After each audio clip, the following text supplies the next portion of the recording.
We've got a much more alert State Representative Jim Struzzi in the studio with us this morning. Our visit, presented by Marcus and Mac, voted best law firm, best personal injury lawyer 3 years in a row in the Best of Indiana County contest. Visit them online at marcusandmac.com. You know, most people look forward to something in the coming of June. I don't know if you do. Well, that's very funny you say that, Thomas. A number of my colleagues, we were just laughing about that earlier this week, actually. We used to look forward to June, right? Kids are out of school, go fishing, go on vacation, but now you're in Harrisburg for pretty much the entire month. Well, did you take the canoe ride, or has that happened yet? The canoe ride? The kayak ride down the Conemaugh? Oh, I wasn't able to do that this year. No. I think they did that last weekend, but that was always a fun time. The Chambers Paddle and Picnic. Yeah, that was always good. Well, when you're in Harrisburg doing budget, sometimes you're up the creek without a paddle. That's a good way to put it sometimes. Let's talk a little budget for us this morning, because the state constitution has a June 30th deadline for the enactment of a new budget, and you'd certainly like to hit that, and every year we wonder what are our odds?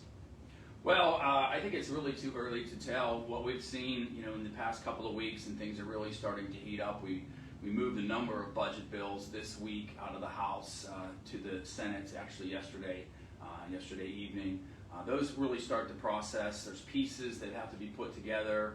They call some of these housekeeping bills, which are funding a lot of the offices within the administration, the PUC, retirement system, things like that, state gaming fund. A number of those bills moved over to the Senate this week. And then there's other pieces of the puzzle that are coming through. A lot of those are the governor's initiatives. Like you saw the recreational marijuana move through, which caused a lot of consternation because it really wasn't a very good bill, wasn't a very good plan, and it died promptly in the Senate as it should have.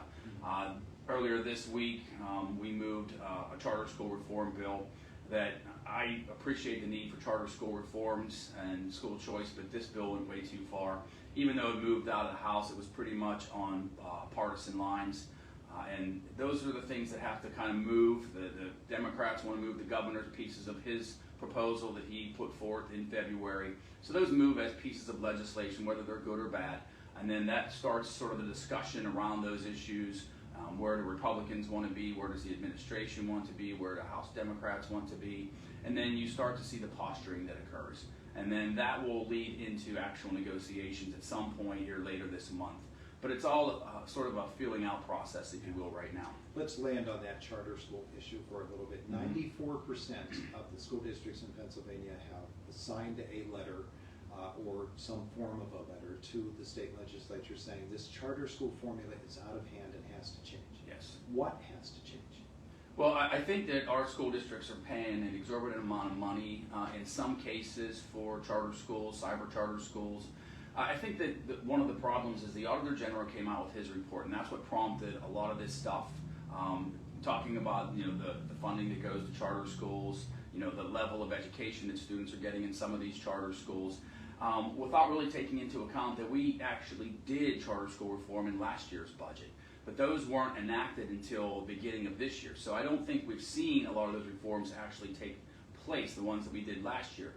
Sure, is there more that needs to occur? Absolutely. Our school districts are paying way too much in some cases for charter schools, specifically cyber charters, when in fact they have their own cyber charters. But school choice is important because not every child learns the same, and COVID changed a lot of things in that perspective. But we also want to make sure that it's fair to our local school districts so that they're not paying more than they should have to for charter schools. Is it as simple as saying if a school district offers its own cyber charter school, they ought to get out of the obligation to fund other charter schools? Well, I think in some cases it is. I think the challenge really is that this state is so dramatically different depending on where you live. Options in the city of Philadelphia are very minimal compared to what they might have in other areas. And I only say Philadelphia because that was one of the school districts that were mentioned in the debate yesterday, because they are a failing school and a lot of those kids are stuck there.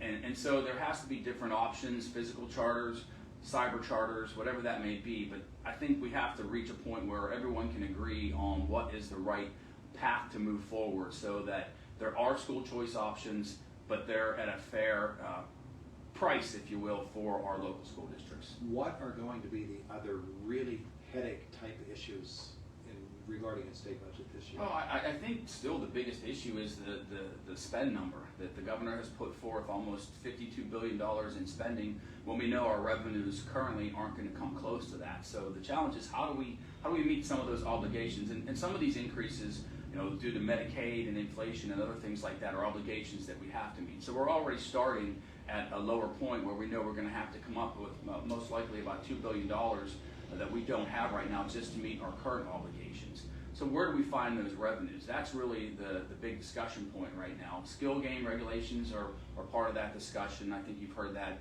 and that's been around for some time. As I mentioned, the recreational marijuana was one of the governor's proposals that I don't really see happening in this budget cycle. Minimum wage is coming up. I know that we're going to be dealing with that next week because the House Democrats have introduced a bill to increase the minimum wage, which again is going to be very challenging to accomplish because of the burdens that creates on small businesses. And so those kind of things are going to be a heavy lift, but the other side of it is we still need to find those revenues. And as you and I have discussed countless times, we think we can meet those obligations if we would just get out of the way of our energy industry and let it come back to Pennsylvania. I mean, you see the investment that we're going to have right here in Indiana County, that could be replicated across this Commonwealth if we would get bad policy out of the way, if we would expedite our permitting processes, which even still today deter businesses from coming here because they know, this global market for these data centers and this energy production and AI, it's a global market, and they're not going to sit around and wait 2 years for the DEP to issue them a permit here in Pennsylvania when they can go to a neighboring state, most likely right across our border, and have that permit in 4 to 6 months so they can start construction. Those are revenues that we should have here in Pennsylvania that are going elsewhere. So if we could just get government out of the way in this case and let that come to Pennsylvania, we could generate who knows how much in revenue to meet all these obligations. Unlock a few doors with that. Absolutely. Yeah, all right. What of the budget process that Pennsylvania is going through right now is affected by federal budget cuts? We saw the governor suing the administration, the federal administration, again, trying to find money that previously had been committed to Pennsylvania but now has been taken away by changes in Washington. How does that affect what we're doing? Right now, it really doesn't, because a lot of this isn't concrete. A lot of this is proposed cuts, proposed changes. And I think you hear a lot of doom and gloom and worry and fear that really doesn't need to be there right now. We're looking at what's in front of us right now. We know what we have as state revenues. We know what we have as far as program funding and things like that. Could there be challenges ahead of us? Absolutely. We'll be prepared for those when they happen. But for right now, we're looking at it as these are our revenues. These are our current expenditures. These are what we have to meet as far as the needs of this Commonwealth. And that's how we have to move forward right now. State Representative Jim Struzzi with us this morning. We're talking budget. Pennsylvania, of course, like every other state, has a budget problem. Yes. And figuring out the best way to go about things, tax increases, no tax increases, who gets taxed, what industries are regulated or over-regulated, all that has to be figured out. In the meantime, you've got real basic needs for Pennsylvania, and infrastructure has a lot to do with that. I think particularly of roads and bridges. Absolutely. And here in Indiana County, it's an issue. It's an issue everywhere. Mm-hmm. Is there an equitable funding solution that is going to get all of the bridges and all of the roads fixed in some sort of timely manner? Well, I think that's going to be an ongoing discussion, Todd. The needs of our transportation system out there are vast, and they're costly. It takes a lot of money to repair a bridge, to replace a bridge, fix a roadway. And that takes time. I think if we could expedite some of those processes to save money, we need to do that. The funding issue is, more electric vehicles, less gas-powered vehicles. We did implement that fee last year, but I still think that's very minimal when it comes to closing that gap that's needed for transportation funding. Transit funding obviously is going to be a big part of this budget discussion with the governor's proposal to shift some of the sales and use tax more to mass transit in Pennsylvania. That's part of the discussion as well, but I think a lot of those funds should be also channeled towards our infrastructure, because if you can't get across the bridge to ship your products and provide those services, then we're failing as a society. We need to make sure that all those factors come into play, and I think that is part of the discussion in Harrisburg, is how do we fund transportation, not just mass transit, but transportation infrastructure. We look as well at other issues that we're concerned with around not only Indiana County, but all of Pennsylvania. And one of those is something we have a radio game this afternoon for Homer Center Baseball. And we'd love for it to be on Renda Digital TV, but PIAA denies that. We know about the relationship between PIAA and NFHS, the national organization that puts things behind a paywall, makes people pay for what would be free should they be able to get it on Renda Digital TV. You have authored legislation that would guarantee that local stations will be able to continue to cover their teams. Yes. Where does that stand now? What are you hearing about its possibilities of passage? Well, as you know, we've introduced that legislation. I think this is the third session now that we've tried to correct this wrong that really occurred over COVID. And as you laid it out appropriately, it's very unfair. That's why the bill is called the Fair Play in Broadcasting Act. It's currently in the Education Committee within the House. It's been there for some time now. I'm hoping that it can move after the budget. I did speak with our Minority Education Chairman yesterday on the floor. And because we're in the budget cycle right now, it's very difficult to get standard bills to move. Once we get into next week, every bill then will have to go through the Rules Committee. So most likely these types of bills will have to wait until after the budget is completed. But I'm going to push hard for this bill. It's this issue has gone on long enough. I receive a lot of frustrating emails and calls from people who have watched you guys live stream these games all season, and then when it gets to the playoffs, they can't watch their children or their grandchildren, and that's just unfair. And you guys shouldn't be blocked out because you're the people that live in our community, help us generate those revenues that pay taxes and help us balance this budget and provide for the local economy. And so I'm trying to share that with my colleagues. I know I've got a good number of co-sponsors on the bill, but it's something that we definitely need to push forward. And I know that Senator Pittman is also aware of the issue, and I believe they're taking some actions in the Senate as well. PIAA overall reform has been something that has been bandied about in Harrisburg for quite a while. There were actually, in the winter months, there were actually some real movement toward PIAA reform, at least investigation of how the system is set up, what that structure is.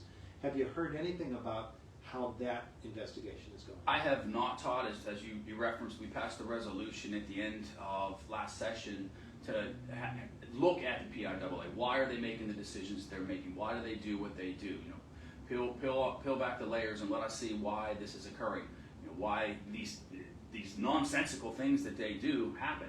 I have not seen the results of that study yet. I'm going to ask about that. I believe it's Representative Matsey out of Beaver County authored that legislation, and I co-sponsored that. So I thought it was 6 months that they had to come back with the results of that, but that's something that should be coming due here. So it will be, I think, very eye-opening to see what that study reveals. Yeah, there is also a new proposal for making separate public and private school classifications as well. That is much, much needed. Mm-hmm. All right, so still a lot for you to do. Keep you busy in Harrisburg. Yes. I know you were there yesterday, and you're here today. There's a lot of travel between here and the eastern half of the state for you. There certainly is, but we will be present in the community this weekend. I'm going to be in the parade for Canal Days down in Salzburg, and we'll have a table set up for that. We'll also have a table at Climber Days this weekend as well. So, we're still going to be present in the community. We're still going to be out there, meeting the needs of the constituents.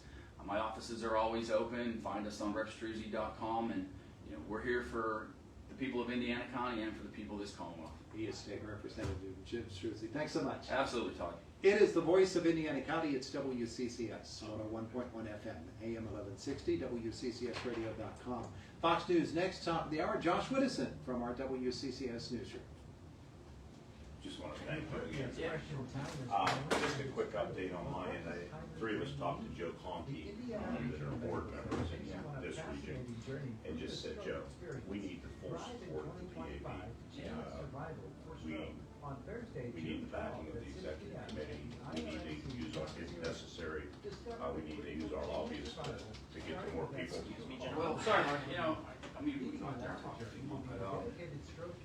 I spoke